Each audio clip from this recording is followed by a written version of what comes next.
Hello, everyone, and welcome back to 1000 Gurus. Please welcome my guest, Justin. What's up? It's your boy, Justin Tran, Jay Nasty.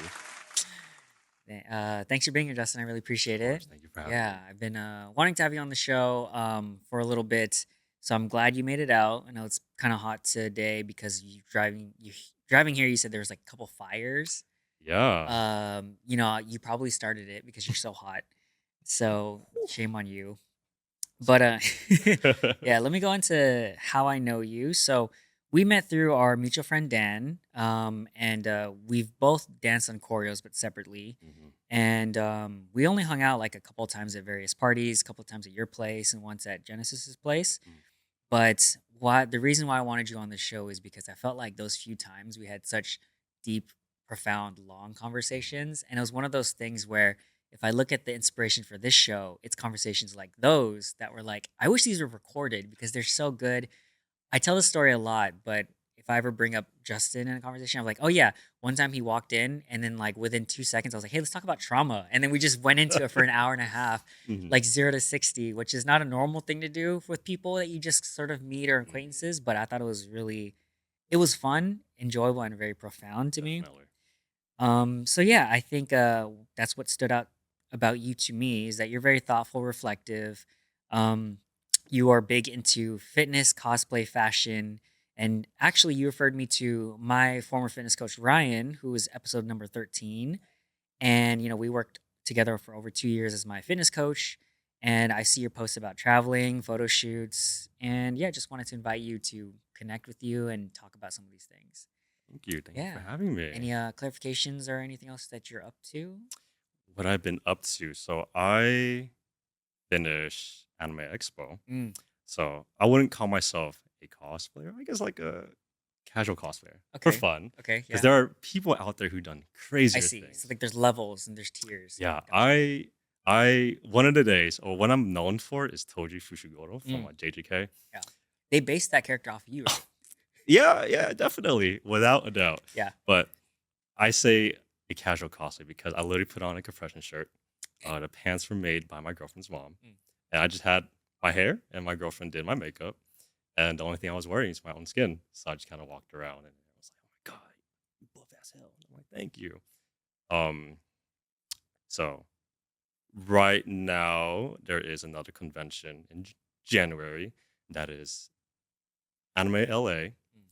and I'm cosplaying a different buff character. Oh, would you like to reveal it or is it a secret until then? It's a secret until then. Okay, cool, Yeah. cool. We'll look forward to that. Mhm. Okay, so I want to start off first with your photos. So we'll go into there's four different photos, your before and afters. We'll see. For the video people, you can see which ones are before and afters. Mhm. So photo number one, um, photo number two. I swear, are these the same person? Photo number three. Who's this character? This is Miyabi from Zenless Zone Zero. I just did a gender bend. Oh, dope. I didn't want to wear a wig, so Yeah, this yeah, is yeah. my hair. It's all good. And then number four. And that's why I basically dress every single day when I go out. Yeah, no, I mean Yeah. for real. That's what it seems like it. So, man, the question was, how did you go from that to that? Like the first couple to the second couple. But I think we'll go into it. But do you have any thoughts on a TLDR of that journey? Like, how did you go from high school Justin to current Justin? Uh, I think the biggest thing for me was to look like an anime character. Mm, And here I am. I yeah, dressed up as Toji, yeah. and I look like every generic buff dude with straight hair. Um, but if we want to be a bit more deep, a lot of it comes from like honestly like spite because growing up, just like I grew up in a place where there wasn't a lot of Asian people, so a lot of experienced racism in childhood, like being called the C word, the G word, and it's just like I don't feel like I belong anywhere. And being in college where you meet many more people, there's people who come up to you like, "You look good for an Asian." I'm like, "Huh." Mm. So Is that a compliment? I don't know. it's it's ridiculous. So Yeah. a lot of it, honestly, is spite, but it got to the healthy point of my life where I'm like, I want to look like an anime character. So it began as a becoming an anime character, and then experiencing a lot of passive racism, and then overcoming that and like screw it all. I'll go back be anime character. I like it. Mhm. Cool. All right. We have a couple of intro questions. So, first one is if you check out Justin's IG, and we'll link everything here, is I would say, I would describe it if you're audio only. It's like, it looks like a fashion catalog if I were to open it up. And I don't know how to describe the style, but it's very like the fourth photo, like all black, kind of sometimes leather, sometimes just other textures. Um, it's like almost like goth, but I'm uninformed and I'm like ignorant. So like, how would you describe your style? It's it's hard to say because I don't think there is a name for my style. I think a generic label would be high fashion. High fashion like Yoji Yamamoto, Andamil Meester, Rick Owens. So a lot of my styling is just shapes and textures. Goth, I think, is a little bit in a different category, and I don't really put myself in that position. So I guess people would be like, "Oh, this guy's like the dark version of JoJo, Mm, bizarre anime, or the stand user." So I don't have a title or a label for myself other than just like high fashion okay, so high fashion in black. and black. So obviously the aesthetic, again, if you're looking at the page, you'll kind of get what I'm trying to Mhm. describe. But it's like, yeah, high fashion, very intricate textures, patterns, like layering A clothing. lot of comments when like random people in the streets, like, "Oh, you look like a wizard. Mm, Or you look like someone from like a Sith Lord from Star Wars." I can see that, yeah, So because it's like very all black, but then very like drapey, a little yeah, drapey. intimidating. I promise you, I'm not intimidating. I'm pretty goofy, Mm, pretty weird. So don't let my social yeah, intimidate you. I like it. Okay, so correct me if I'm wrong. It seems like you are a fan of Japanese culture. I think you've traveled there at least a couple of times. Could you explain what? I mean, you already mentioned anime and then Mhm. high fashion. Yeah. Is there anything in particular that draws you to Japanese culture? To be honest, actually, no, no. The fashion in Japan is so different than the fashion in America. I think being in Japan, everyone is so open-minded, mind, open-minded, and sensitive in terms of just like the awareness of how people dress. People in America, the way I see it, people are very comfortable, and people are afraid to go against the status quo. People want to blend in, so they don't stand out too much. But in Japan, people want to stand out. It's crazy because people, if they want to get their mail, they dress up, they put on makeup just to Mm, get mail.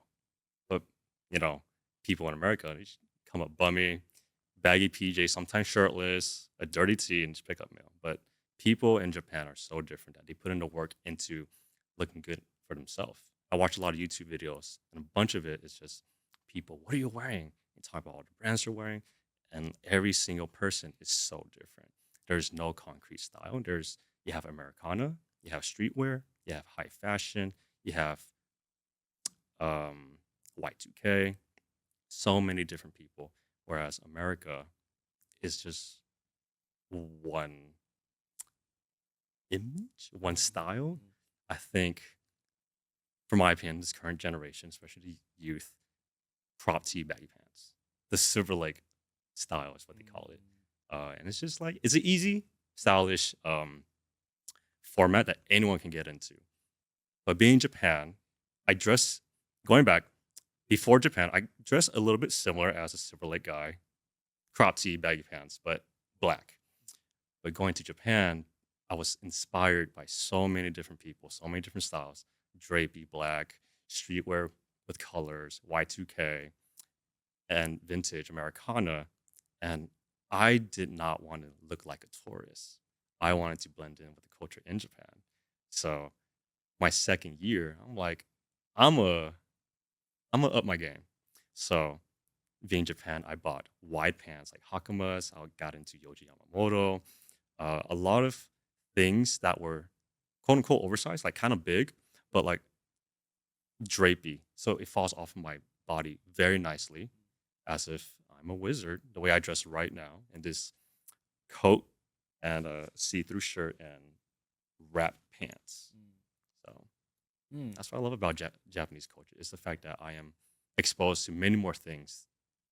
Before that, I thought I was like, oh, I'm at my peak level. Mm-mm.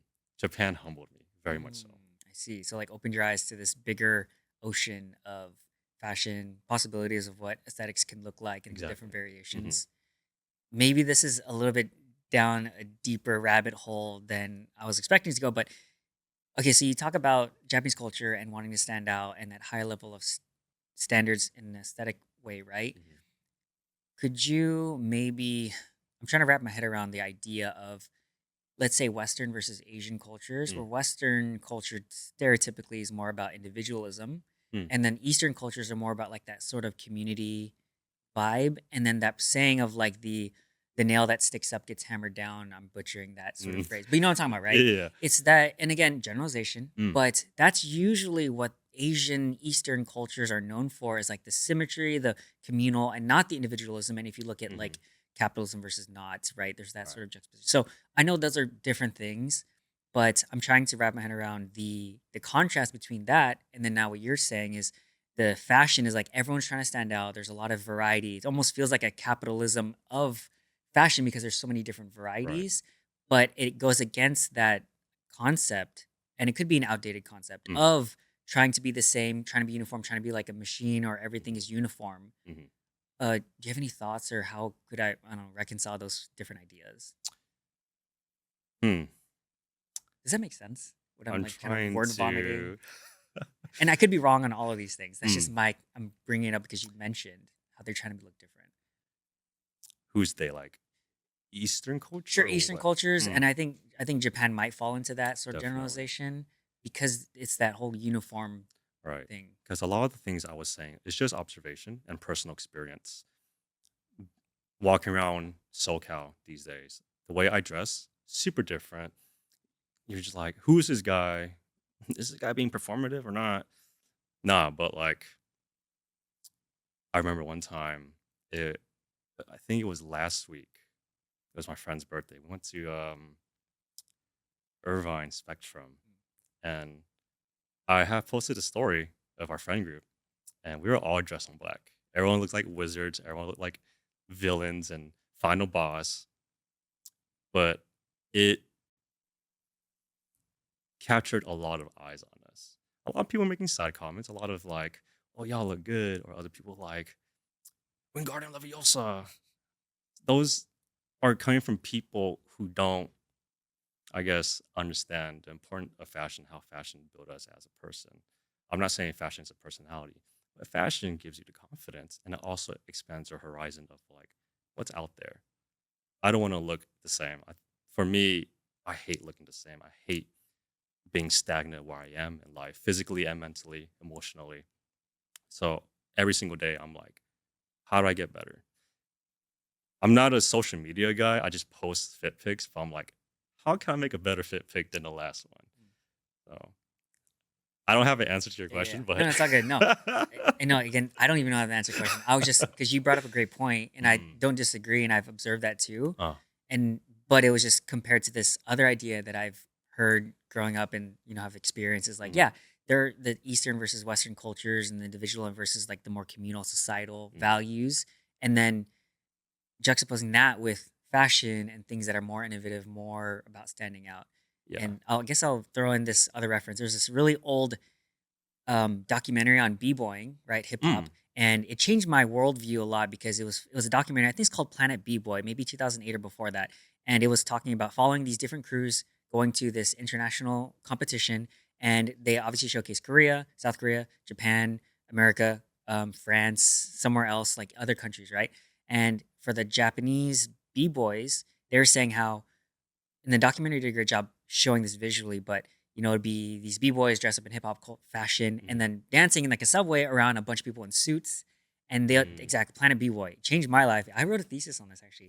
Oh, But it was like what hip-hop specifically gives people and b-boying is that freedom to break out of the societal norms of, mm-hmm, especially in Japanese culture, what they were saying was that uniformity.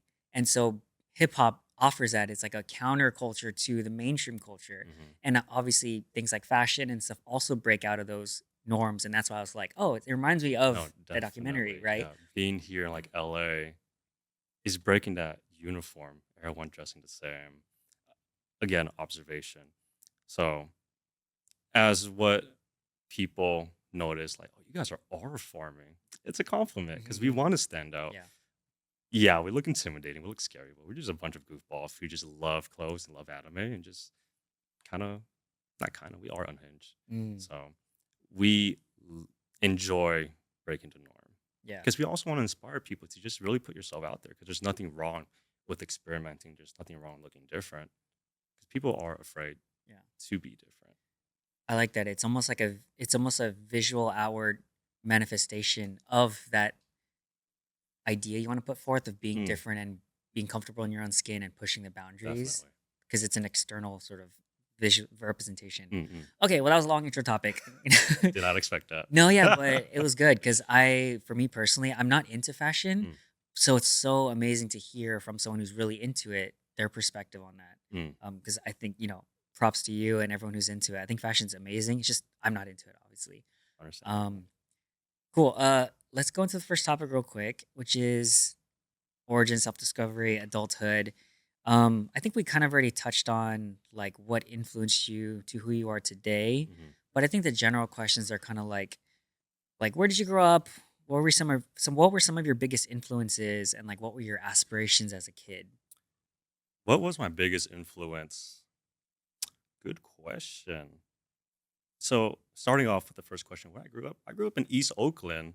Back in 1996, I was living with my family, two parents, two older brothers, two grandparents, and I've been there my whole adolescence, my whole teenage years. So, like since day zero, since I was 17, and being in Oakland is such a different world to live in. And I say that because I moved out after high school to LA to pursue uh, a degree in film studies, to be precise. And the culture in LA is super diverse. Sure, Oakland is diverse, definitely, but the culture in Oakland is super different. You have the hyphy movement. You have um, really specific sound, specific dances, specific lingos, and I still say those lingos. But in LA, it's so diverse because you have people from different communities, different parts of the world. So the biggest influence is learning different cultures. That isn't just Oakland. And on top of that, the exposure to art. I was always into art, but because of the different culture of different people in my life, the way they see things is very unique. The way they see the world, the way they see fashion, the way they see art, music is something that I did not have growing up in Oakland. Because Oakland, I just felt personally stagnant. Mm. Especially compared to LA, right? Yeah. Yeah. LA, everyone asked me, like, you ever thought about going back to Oakland? I'm like, no. Mhm. I feel like if I go back to Oakland, I'd be very depressed because I am hungry for growth. I'm hungry to discover many things. And I feel like I outgrew Oakland. Mm. You could take me out of Oakland, but you can't take Oakland out of me for sure. But like, I know I got to the point where I'm like, I got to grow up. I got to find who I am as a person, not the kid from Oakland. Yeah. I kind of feel the same way growing up in the Bay Area as well, like Southeast Bay, Fremont, Milpitas, and it's always home. My family's Mm, there, mm, but I can't see myself moving back because obviously I'm so used to SoCal OC area, mm, but the diversity in culture is something that I enjoy and I'm used to. And I think going back home, it'll feel like no shade, obviously, but I'll feel more stagnant. Be like, okay, well, mm. this is home. There's nothing new here. There's no growth for me Exactly. here. Exactly. So I totally resonate with that. Maybe you already touched on this, but the next question I had was like, how did changing your environment after school and moving away from home like advance your journey of self discovery? I know you said the culture is a big part of that, Oh, but anything else come to but mind? like in self discovery, living on my own. Mhm. I've been I'm the baby of my family. So of course I've been called, I've been spoiled 17 years. And going to college in my late 17, turning 18, with of course I have my parents support. They support me financially. I didn't have a job. But it was the age of meeting people, the age of finding who I want to be. So moving to LA, I'm like, I don't want to be that shy kid from Oakland. I want to be a new character. So I'm gonna have new personality, uh, new energy, new mindset. So I was privileged to have a restart in my life as an 18-year-old. And of course, you experience many downfalls because some things don't work, something does work, but eventually they don't work. You go through a lot of consequences. Um,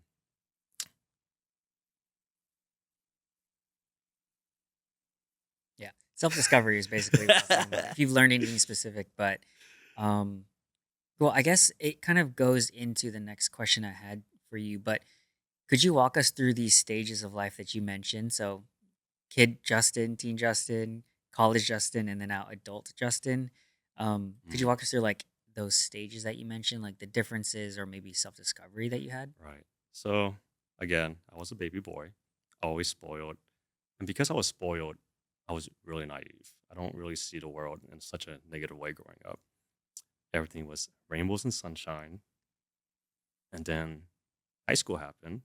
Well, middle school and high school, being a 13-year-old, 15, 16, 17, a lot of, puberty. So you go through emotions, you go through hormones. Mm. So you're What just are these like, feelings I'm feeling? exactly, like, why is there hair, bro? Yeah. But the biggest thing, that period being a teenager, what are emotions? Why do I feel a certain way? So my early teens, I was going through a lot of depression. But I'm like, what is depression? Am I really depressed? How can I be depressed if I'm just a kid? And that was something that was instilled into me because I was uh, invalidated for having such feelings. I was just being crazy and I was just like overthinking or asking for attention. But like, it's not something I asked for. It just kind of came up to me uh, naturally, organically, unfortunately to say. So a lot of being a teenager is just like, why do I feel this way? How can I fix it? I never had solutions to fix it. So like, disclaimer, a lot of dark side of my mind of wanting to end my life. But like I knew that wasn't the solution. There was a moment where like I was really close. Of course, I thought about my family, thought about my friends, and I'm like, nah, I got to keep going. But like, there has to be a better way. But being a teenager at that era of like 2010, it's like it was such a taboo, especially in the Asian family household. Like, you're not supposed to have depression. You're just a kid. We gave you a house, we gave you food. What's there Mhm. to be depressed about? Yeah. And Was there anything that helped you through those sort of thought processes? I know you said you thought about your family and okay, mhm, let's keep going, right? yeah, But was there anything specific that either happened, someone said to you, or an experience or something you learned that helped you through that sort of time? at the time, a lot of it was just validation from my friends. And I also grew up with the internet, so I was getting validation from my online friends.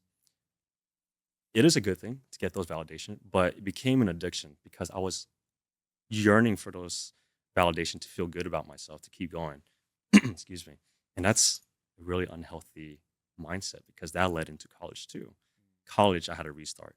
Yeah, new guy, new man, new mindset. But that darkness still was following me. So every time I felt lonely, I'm just depressed. I feel like no one cares about me, no one loved me. In college, man, I wanted girlfriends. So I'm like, well, I didn't get any girlfriends. So I'm just like, I wanted them, I didn't get them. yeah. I'm like, why does nobody love me? Why does Yeah. nobody want me? Like, I'm cute. Mm, I'm at the time I thought I was emotionally intelligent. mm, I wasn't. mm. But I'm just questioning so many things about my worth because I was basing it off of other people. So that definitely uh I have developed anxious attachment, the codependency on my friends, and seeking validation from my friends when should never done that to begin with. And that fell into my first two relationship in my early 20s where I got to the I got into a relationship because I was depressed. So I found someone who was giving me what I wanted. And then by the time when they were giving attention to their friends, rightfully so, I was like, no, give it back to me. That's I mine. I want it. deserve it. Yeah. Exactly. So I'm just like, I'm just asking her out. I want her to be mine. And I got what I wanted. But and that's the problem. I got what I wanted because it filled the void in me and I no longer wanted it. And I went through 2 years of that relationship with just going through so many fights, doubting myself, doubting my partner at the time and just brought the bad out to both of us. And it didn't work out.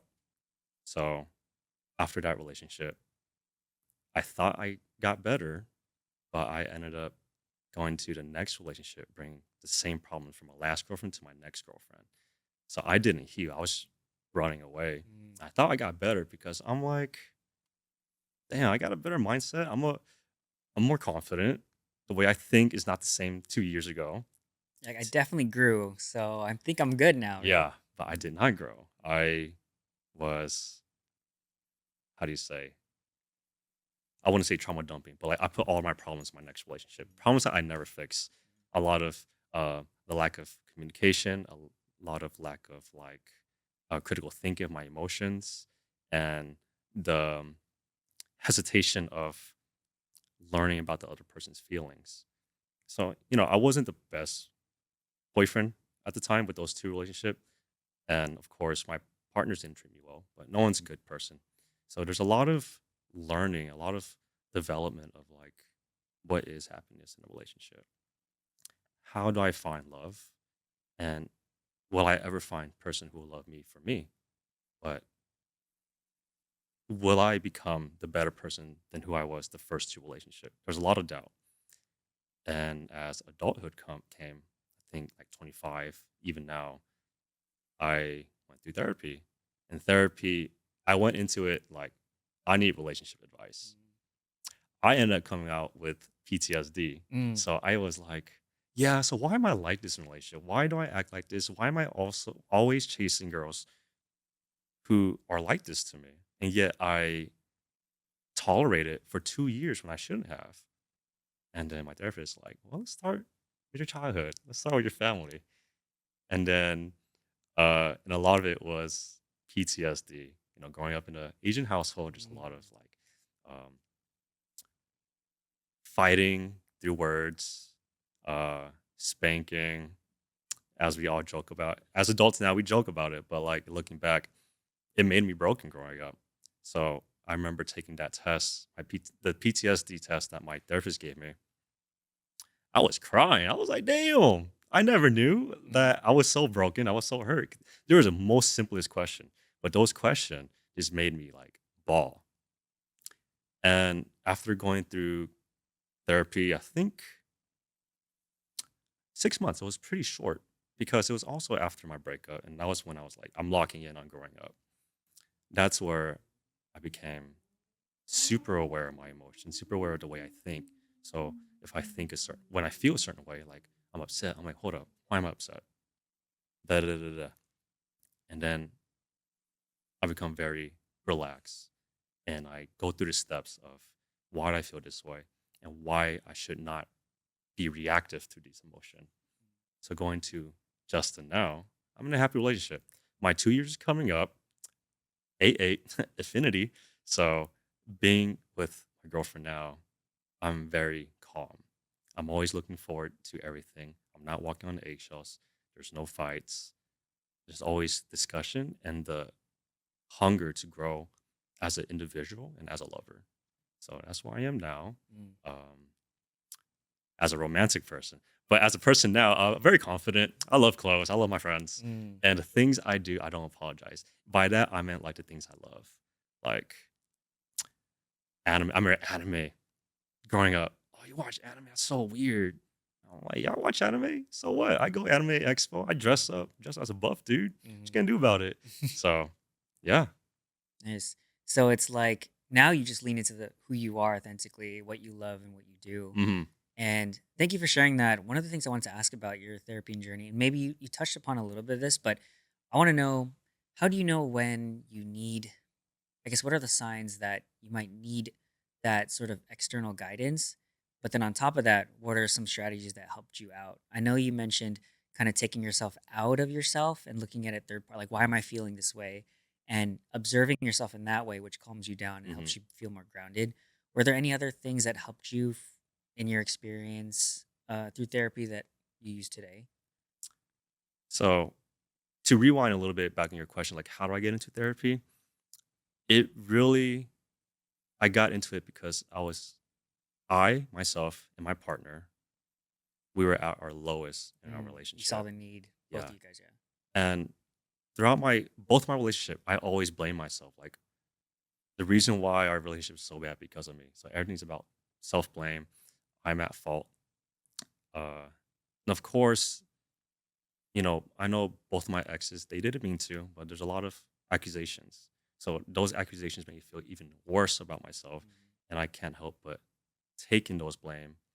So it got to the point I'm like, I need therapy. I need to know why I'm like this.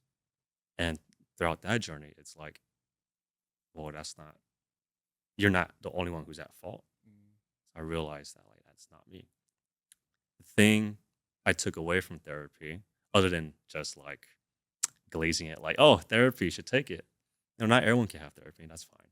But what I took away from it is being emotionally aware. I think that's the most important thing because we overlook that. Like, we are very reactive. And that's a skill that I built is to not be reactive because being reactive can cause problems. Mhm. And of course, I'm not perfect. So there are times where I like felt upset, like over the stupidest reason. Like, oh, I dropped my phone so hard on the concrete. And I'm like, My life's terrible. I'm like, ah, yeah. Let's just end this. But no, I'm not like that. Yeah. So I'm just like, oh, like, are you okay? Like, is it fine? Yeah, it's fine. Okay, move on. Instead of being like, oh, I dropped it. Rah. That used to be me, not Mm. anymore. So less emotionally reactive, not letting your emotions control you, Yeah, exactly. taking a step back. And I was reading this. I'm reading this book currently. I mentioned in the last episode, which Mm. is 101 essays that change the way you think, and it Uh-huh. talks about how one of the ways that you shouldn't try to repress or hide your emotions. Allow you Definitely to not. feel it, of Exactly. course. I was gonna Don't say that. invalidate it, right? And Mm. it's like what you're saying. Don't invalidate those emotions. Feel it, but also obviously don't let those emotions control you and your actions because Hmm. you won't even make good decisions that way. Exactly. One piece of advice that I got from that book was like, if you're feeling emotionally, what's it called, agitated, or you're at a Mm. heightened sense, Yes. wait to bring yourself back to neutral, and Yeah. then maybe make a decision. Think about it logically, Exactly. etc. Because you have so much time in the world to Mhm. even think. You can't do your best to just not be reactive because, as we talked about earlier, you do cause issues not for them but for yourself, and it's going to cause even more issues of self-doubt and anxiety. So you have all the time in the world to feel and then to assess yourself. How can I go through these emotions and regurgitate it positively? Mm. Cool. I want to ask you. We're on this topic of relationships, and I eventually want to move. I forgot to ask about Maid Cafe and Butler Cafe, but on this relationships and love, Uh-huh. I want to ask like, what are some, I guess, unhealthy patterns that you've learned over the years to help identify in relationships? Hmm. Obviously, you have good context and experience for some people out there who might not know. Mm. So, unhealthy patterns, but also maybe strategies for people to help navigate those difficult relationships or Hmm. guiding thoughts or questions. What are some patterns? A lot of patterns in my first two relationship uh, hmm, is being scared to talk to your partner. You should never be scared to talk to your partner. Your partner, Yeah. That's a sign, right? yeah, your partner should be the one to uplift you and should always be happy to talk to your partner. But I was scared. I was scared of messing up. The relationship I am now, it's okay to mess up because we're not perfect. Mhm. And You have that safe space now. exactly, I didn't have that safe space. I was accused. I was belittled. I was invalidated to feel a certain way because I was the first one to cause a problem. And that's the biggest thing I think people should be mindful of. Like, why am I afraid to tell this person things? Right? We don't want to walk on eggshells. That's another thing, walking on eggshells. I walked on so many eggshells. Mm. And This floor is just all I eggshells. know, and like you don't want to crack them, you don't want to cause any problems, you don't Yeah. want to make noise. And because I was walking on eggshells, I had to suppress my emotions. If I was upset, I'm like, oh, I can't be upset because they're gonna be upset. I'm upset, and I don't want to fight, so I'm gonna avoid talking about it. Mm. And realizing that, becoming codependent on their happiness, so putting their happiness over mine. So if they're happy, I'm happy. If they're not, I'm not happy either. Mm. So you really lose yourself as a person. And I think that's the biggest thing that everyone should be aware of when you go in a relationship is, are you you? Are you still yourself before the relationship? And if you still yourself, are you a better person? Those first two relationship, I lost myself. I was definitely annoying. I was a guy in the friend group was like, hold on, I gotta take this phone call. Hold on, I gotta Mm. step away. I was not present with my friends. And it got to the point where I did lose friends. And I'm like, why am I losing people? And that's because I put myself in that situation where I I put myself in a situation where I did not put myself first. Mm. Being with my girlfriend now, I gotten a lot better, as in she's an extension of me to maybe the person I am today. So being single before her, my life was good. I had hella friends. I was super healthy physically, emotionally, and mentally. And when she came to my life, it got even better. So I feel like a relationship should be a cherry on top of your own life. But of course, you want to be the best version of yourself. Don't go for a relationship when you feel the weakest, because I did that. I got what I wanted and I did not want it. And I caused a lot of problems as well, experiencing a lot of downfall and hurting myself in the process. Mm. I love that insight a lot because juxtaposed with what you're saying in your first two relationships, the foundation of those relationships was lack, need, not being enough. And so, Mhm. how can you build a good relationship off of that foundation? And then you're saying now that going into this healthy relationship, you were beforehand, you worked on yourself, you felt like more of a complete person. Mhm. And now, my belief is that, especially for our, our single friends out there, if you're looking to be in a relationship, the worst thing you can do is like feeling like you need something to make you feel better and then thinking that person will solve all your problems, as opposed to working on yourself, being a whole person. And now that your frequency, your vibe, your wavelength is different, you will attract a different type of person into your life. So that order of operations, in my opinion, is so necessary. Is you need to feel like you love yourself, because you can never give or receive love that you don't have for yourself. Exactly. Self-love is the core of all types of love. And so it's realizing that if you feel like you really need a relationship to be happy, you're already on a bad start, Hmm. right? Definitely. And I just had a tip of my tongue. Oh, it's all good. If it comes back, we can go back to it. So For go ahead sure. and think about it. For sure. All right. So I wanna ask the question now, because I think this is big. This is very important to my conception of Justin, which is, how did you get into Maid Cafe and Butler cafes? Like, what is this buff dude? Sorry, one thing I did want to say too is, for audio only listeners, obviously there's this eye candy of a guy next to me. But for those of you who don't have the fortune of seeing what's underneath this, his layers, he's also at peak physical prime. He's like a chiseled Greek god. So imagine that in a maid outfit. And so that's setting the stage. So how did you get into So I discover. So I always knew about maid culture because I'm a weeb, right? But what? getting getting involved with maid culture, it really started off finding this place called Asayoru. So Asayoru is a the first brick and mortar maid cafe in LA that is founded by my friend, her alias Maid Sai. I went in there for the memes. I'm like, cringe culture, like, oh, Maid Lamau cringe. I It always went, starts off as a joke. so I went in there as a joke, and like, I'm like, I just want to see. And it was a hot day too, so I was wearing tank tops. So of course my muscles were out. So I went in with my friend, and then sat there, and I was just ordering all the special stuff, like the parfait, the games, performances. So again, I came in there as a joke. I was like, these are just me. Let's let's get a parfait. Got a parfait. And then uh it was a performative thing. It was before you eat a meal or dessert, they have to cast some magic. Mm. Casting magic gets rid of the poison of your food. So they hit the moi moi kyun. That makes Yeah. sense. So when they hit the spell, you can eat it. So I was like, okay, I like it. Mm.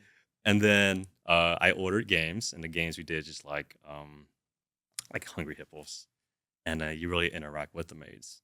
and I ordered the performance, and then I chose the maid that I want to see perform. They go on stage and they just start dancing, and I'm like, this is kind of crazy. And on top of that, there are people in the audience who dance with the maids in the back. Not the same choreography, but it's like fan chants. Mm, I think, correct me if I'm wrong. Wotege? Wotege? Don't quote me on that. mm, Basically, it's just like they had two light sticks and they just kind of go crazy. mm, They go dance, they scream, and it's just all about vibes. I'm like, damn. And like, this is also after I left choreos. A few years after I left choreos, I'm just like, I miss performing. But it was so fun to watch. And as the night ended, Sai came up to me. She's like, you ever thought about being made? I'm like, huh? She's like, yeah, so planning a maid event called Swole Maid or Swole Yoru. So the name, original name, Asa Yoru, but the event is called Aswo Yoru. mm, And my arms were out there. So she scouted me basically. mm. And she's like, yeah, like come join. Like, here's the application. And I'm like, at the time I was self-doubting myself. Like, yeah, I got the muscles, but I don't have food service experience. But it's like, I just post a picture for Cat. Like, we'll teach you. So I went through that. And then I got in. And then I met a bunch of people. I met other buff dudes and women. And by the way, that's where I saw my girlfriend. Mm. It was love at first sight at a maid cafe. Oh, so she was also a maid. Yeah, in the so cafe. we were coworkers that fell in Oh, love. nice. So I went through that uh, 4 seasons. Season like anime season 1, season 2. So there's Dang. 4 seasons. Uh, How long is a season? Like, is it just like a frame of time? it was more so the frame of time. So we had one in September, Okay. and because Asoyoru season 1 did so well, we did Asoyoru season 2. When was that? I think it was like April. Okay, so it was like about half a year-ish or whatever. Yeah. And then I think it was kind of like planned on the spot. Mm. And then that did well. Then we did another one in September, but we did 2 seasons in 1 week. So like season 3 and 4. Mm. So And it lasts how long? A day? it was 2 just a days? weekend. Oh, weekend. Okay, gotcha. The first 2 seasons was just 1 weekend, Oh. from like 5 to like 9. And then season 3 and 4 was Saturday and Sunday. So it became a joke and I got involved. And a lot of patrons from like the Maid Cafe, they're like, oh, you're Swole Justin. I was like, yeah, that's me. I still got it. And then how I got involved with Butler Cafe, also my friend reached out and he's like, I see your muscles. I see the way you dance. Can you perform for me? I was like, yeah. Rewind. He did Anime Expo. So Anime Expo had Butler Cafe. And I went to the 18 plus. So I saw a bunch of dudes shirtless with a vest on. And there were also women there, but they had wigs, they had disguises, rightfully so. And I was seeing the dance performance. I'm like, oh my God. I miss dancing. I miss performing. And choreos gave me that platform to perform. Little tangent, performing the exhibition night for choreos. Ugh, amazing. I'm like, I miss performing so much. So Maid Cafe gave me the opportunity. But Maid Cafe, I was doing cute dances. Cute dances with flexing my arms. And then Butler Cafe, which I'm in the process now, is just a bit more in my comfort of like not being too cute, being like charming, very charming. But I do miss like, covering boy groups hella hard and like, all the lip bites and everything. All Yeah. that was sexy. But yeah, I'm currently in a process of training and practicing for dances and performing. And that is happening at the end of August. So So is Yeah. so the difference between Butler and Maid Cafe is just like Butler's obviously the attire, but Mhm. you're saying is it more dancing, less cute dancing, or Well, the work I'm doing, they're both performative actually. okay, Yeah, so like similarly it was a mix of serving food and then doing magic on the food yeah, and then performing. So it wasn't both. real, yeah. Okay, So it wasn't really like so it's just the attire is the main difference, basically and like the character, the character. right? Yeah. Okay, dang, that's. Hmm.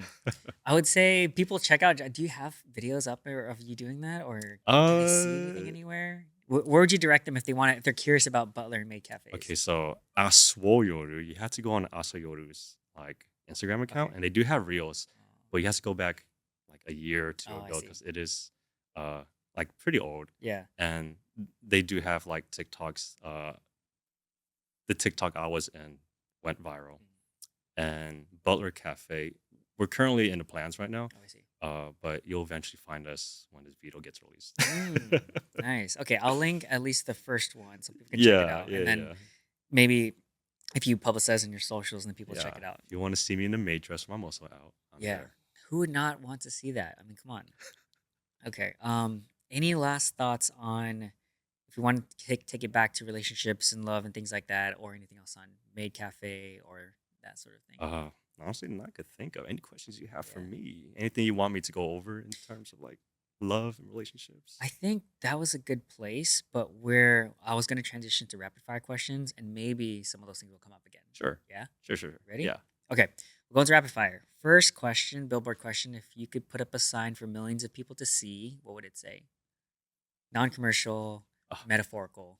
metaphorical. Oh, man, I was gonna say use your damn signals when you drive. Please use your signals. It's not that hard. Just flip the switch. That's fair. Yeah. Yeah. I think it's a win win. People should definitely do that. What is one of the hardest challenges you faced in your life, and what did you learn from it?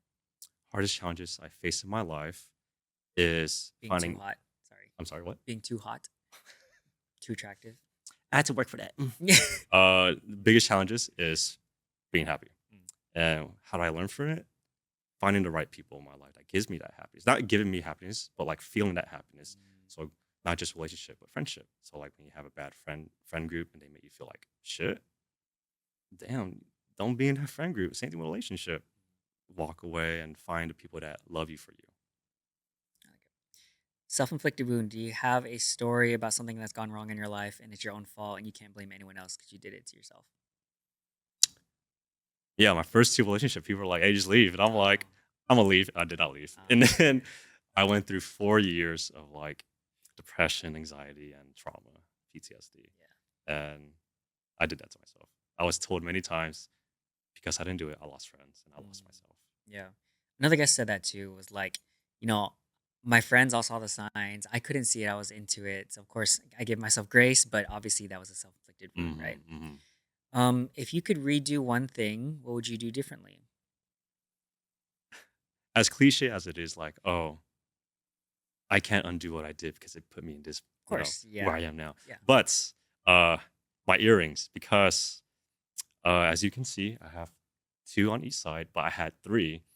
So when I pierced the second and third one, I was like, I want to put new rings. So not even maybe like 2 hours in, I took my studs off and put in my like hoops, Mm, and that caused a lot of problems, introducing bacteria, constant bleeding. yeah. So I spent a whole year. My ear would swell each and every day. It's like a roller coaster. It would bleed in my sleep, and then I'll have like dry blood on my skin, and then it would hurt.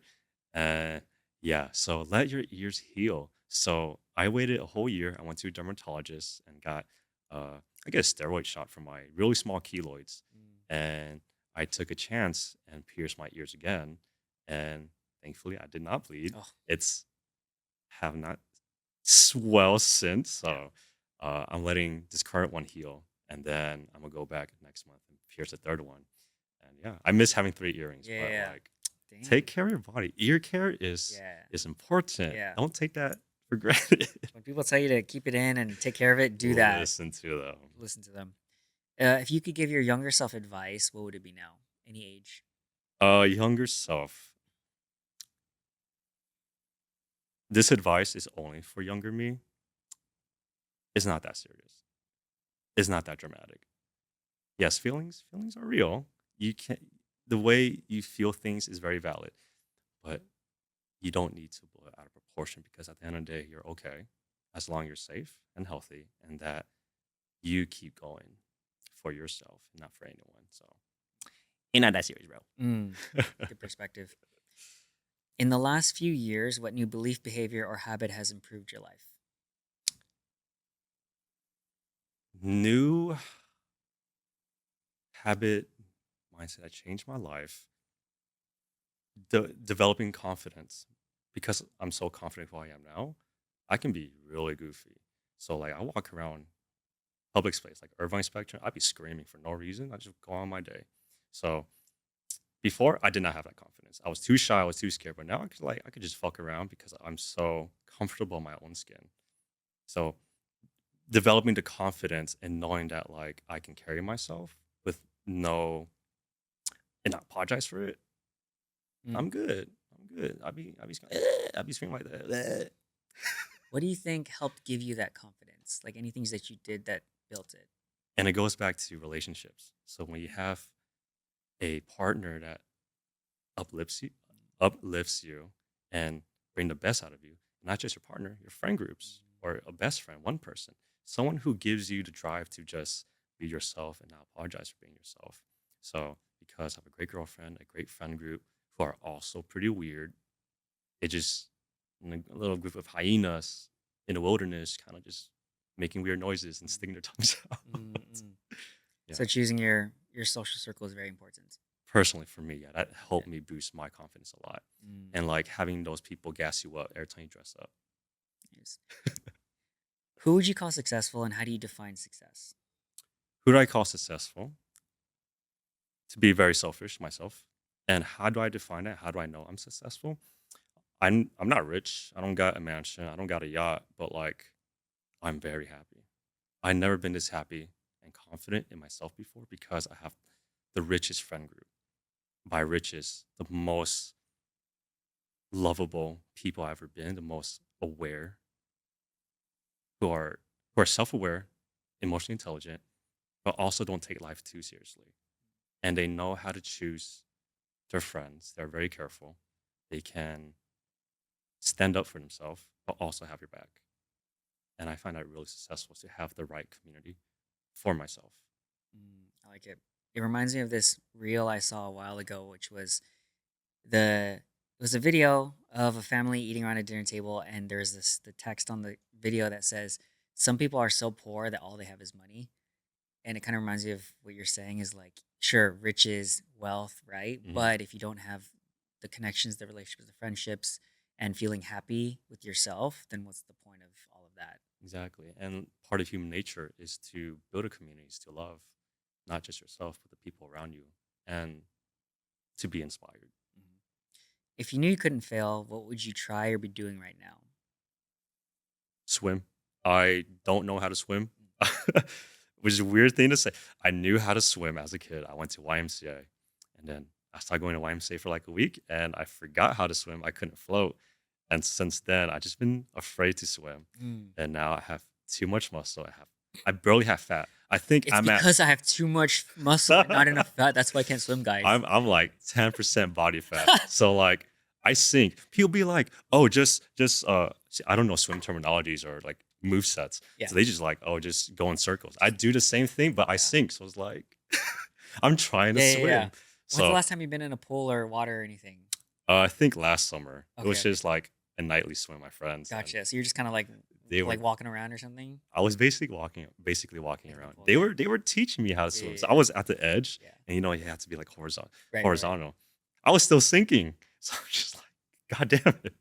So I was trying so hard to swim. It's just physics, guys. He's just too cut. He's just too much muscle. Unfortunately, Yeah. yeah. Him and water There's don't there's a mix. good balance of being It's the curse of being too attractive. not even. Don't be too buff, otherwise Don't be too buff. you can't save a life in water. Yeah. Something like that. Do you watch One Piece at all? I don't. Okay, so do you know the idea of like devil fruits or anything? Like you eat this fruit and then you get and powers, and then you can't swim. So if you eat a devil fruit and you get powers, you can no longer swim. You just sink. And so my brain is like, Justin ate a devil fruit. He can't swim because he is a superhero.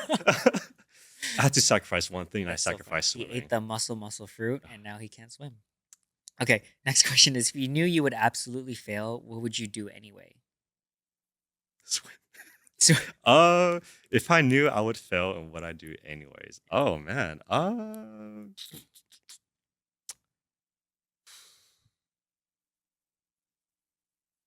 Drifting.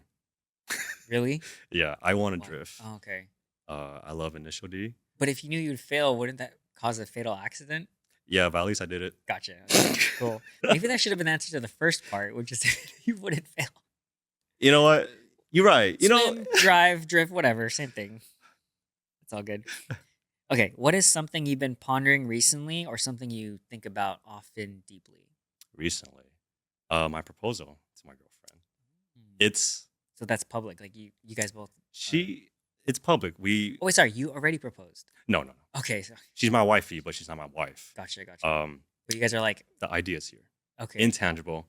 I've been brainstorming. I've been going through a process of like, how do I want to do this? How do I want to execute it? She knows. She knows that I want to propose to her. so you guys are on the same. You guys want to get married, but We it's more do. just like now you're like, okay, let me figure this out. Yeah. But it's a surprise. So it's here. So I've been Mm, pondering a lot about how can I surprise her. Uh, so it's no secret I'm gonna propose, but gotcha. like, how am I gonna You're propose? just thinking about it a lot. Mhm. Mm. Cool. Well, we won't spoil the surprise. Next question is favorite hot take or something you think most people won't agree with. My favorite hot take, or I guess, yeah, my favorite hot take, and many people that will not agree, is men should explore and embrace femininity. To me, femininity is not about quote unquote being girly, but rather learning and understanding elegance, sophistication, intentionality. It's a power of subtlety. So, for example, I'm wearing makeup right now. You don't know that. So I have this no makeup look. I just basically covered my razor cut from shaving. Mm. I covered the green tint of my facial hair. I covered all the red spots on my face. Another example, I got my nails done. They kind of outgrew, but like I believe self care is very important. Um, it's so low key, it doesn't make it excessive, but the work I put into to feel good about myself. So I got uh my cuticles cleaned up, oiled up, hydrated. My nails before they were like there's nail polish, is gel, so like a nude, somewhat pinkish color that just brings out my nails more, brings attention to the subtle details. And the biggest thing is shopping in women's section. A lot of women clothes that I have encountered are genderless. Everything's about silhouette, textures, fabric. Like the shirt I'm wearing from Rick Owens is a women's shirt, but you don't know that. And wearing this empowers me because I get to show off my titties, right? And my abs. So exploring and embracing femininity, you don't abandon masculinity, but rather you expand what masculinity can be. It helps a man to become very dimensional. I consider myself very dimensional. I did Maid Cafe. I am showing revealing things. My pants is like half skirt, half slacks. Um, I got makeup on. I do my hair. Got my nails done. Do skincare. So I find these things like bare minimum. But like a lot of men will not agree with me because it's like it's too girly, it's too feminine. But no, you're just expanding yourself. You become more than who you are now. I like that. I have a lot of thoughts on that, but I think what you said is very more concise. I'm like, oh, I like that idea. Um, what is one of the best or most worthwhile investments you've ever made in either time, money, energy, or etc.? One of them is I'm very privileged to say is therapy to help to have some professional to guide me for my emotions that I never understood. And the other investment is finding the right people in my life, finding the right lover and finding the right friend group. That's something I always preach about is finding the right people, people that make you happy, genuinely, not like oh they me, not like transactional or conditional. It's Surface level unconditional. happy. Exactly. Yes, that's what it is. I like it. Cool. Do you have a favorite recent purchase in the $50 to $100 range that has impacted your life in the last, let's say, 6 months? Just a recent, cheap, relatively purchase. Sheesh. Man, the 90-10 10 pound ground beef from Costco. 90 10. So like 90 Right. lean, Lean. 10 fat. And then I think it is 10 pounds. So like it really it's like a log. And like you cut that up, it lasts you like half a year. And now I have one beef left in the freezer. So that's like the best investment. Save at the time, like, oh my God, it's hella money. Yeah, sure. But like you save hella money in the long run just So it's like because very cost efficient. yeah. And just coming from a person who works out a lot and eat very boring meals. I cook boring meals for myself Yeah. until my girlfriend cooks me the most delicious meals. I like it. I recommend it. Yeah. Man, we had this whole discussion at Starbucks about fitness and nutrition and stuff like that. Maybe part two will cover that. But yeah, super big into that as well. Like the whole nutrition and eating and Hmm. how to stay on the grind and the consistency it takes Hmm. to recomp your body. So maybe Oh we'll get yeah, into it next time. part two. Yeah, part two. Okay, last rapid fire. Any favorite books, movies, videos, articles, media, or anything that you share or recommend the most? I recommend this anime Free Run. It's on Netflix right now. That's on my list. Top of my list. It's One season right now, right? yes. Season It's two's coming 20. out. Yeah. Yeah. 24 episodes. Free Run. It's a little slow in the beginning, but the point of Free Run is to go on a journey with her to discover emotions and relationship, and that's the most important thing that we talk about is being aware of your emotions and relationship. Like it's not even a spoiler because she outlive is it outlive a lot of her teammates because she's an elf that can live up to 2-3,000 years, Mm. but not once she ever felt anything. She's like, oh, it's whatever, life goes on. But this particular team made her feel very different, and she's like, uh, he's not in my life for that long, but why am I crying? And then she goes through different people in her life, and like the people she meets help her question, why do I feel a certain way? Why do I love this person? And why am I attached to this person? So Free Run is a really beautiful anime. It's a nice pace. The pace is perfect. At first, I say that it was slow at first because I came back from watching JJK. Mm-mm.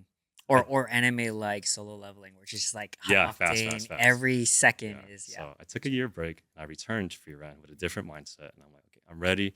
It's definitely a show that you should sit down and watch, but definitely enjoy it, and you get to learn a lot. And besides like the message, there's a lot of cinematography that came to it. Uh, and there's a little film nerd in me that I will not go into because I don't want to take too much Mm, time. yeah. It's at the top of my list, and I was gonna ask, and you already answered it. It was like, why do you think it's so popular? Like, why do you think people like it so much? But I think what you said encapsulates that. Hmm. I'm sold on it even more now because I'm like, oh shit, nah, that sounds really like your first line. I was like, I'm sold. I'm gonna watch it. If you read the books Yeah. about self discovery, Mhm. Free Rent is a visual book for you. Okay. All right. It's on my list. Mhm. Cool. All right. That is the end of rapid fire questions, Justin. We made it. So we'll get into ending questions. So first off, gratitude. Justin, what are you grateful for? I'm very grateful to be alive. I'm grateful to wake up every single day to live the life that not many people can live. People have gone away from this world, and there's people who are still trying to find purpose. I'm very fortunate to wake up, a roof over my head, and a bed to sleep in, clothes, hot water, food, and I don't take any of that for granted. Of course, I work for it, definitely, but I don't take it for granted. And I'm very grateful to have that and to be the person I am today. Mm, nice. I like it. And 10% body fat. Yeah. Any final ask from the audience or any final takeaways that you'd like them to have from the show? The biggest takeaway is invest in yourself, invest in your happiness. Why put yourself in a position where you don't feel happy? There's a gray area. Like, if you're in a bad friend group, if you're in a bad relationship, I feel like you have the power to take yourself out of it. You just need to find that stepping stone. Mm, But invest in yourself because it's going to make you a lot happier. I invested myself emotionally with the proper love I was given from my girlfriend, my friend group, even my parents. After therapy, my communication with my parents have gotten a lot better. And financially, buying the clothes I like, buying a really expensive mattress I could sleep in every day, buying a new computer set so I can keep making videos and art. So a lot of that is because I'm investing in myself and it makes me really happy. I like it. All right, Justin. Where can we find you? Social handles, websites, email, whatever. That if people want to see what you're up to or check out what you're up to or reach out, Mhm. where can they find you? You can find me on Instagram, Justin Tran underscore. So JUSTNTRAN underscore. Because I'm trying to be dark and There mysterious. you go. But I'm So not. dark and mysterious. Yeah, we'll have links to his social so you can follow him, see what he's up to. All right, Justin, that is it. Thank you so much for being here. I really appreciate it. I'm Mhm. gonna take a lot of notes on this. I think you have such great insights, which I expected, but it was nice to have you here, and the vibes you give off, the aura is Mm, good. I like it. thank you. Yeah, so I I'm appreciate actually a it. great host. Thank you for having me. Thank you so Appreciate much. you. All right, so I'll do my final sign off. Thank you guys for being here. I really appreciate it. Be sure to like, subscribe, follow, leave me 5 stars, comment what you like about this episode. Leave Justin some love in the comments. He likes it. Kiss him too. Yeah, he doesn't exactly. And reminder to always be kind to other people, especially yourself. And then reminder that you can always learn something from someone if you take the time to listen. So thanks for being here.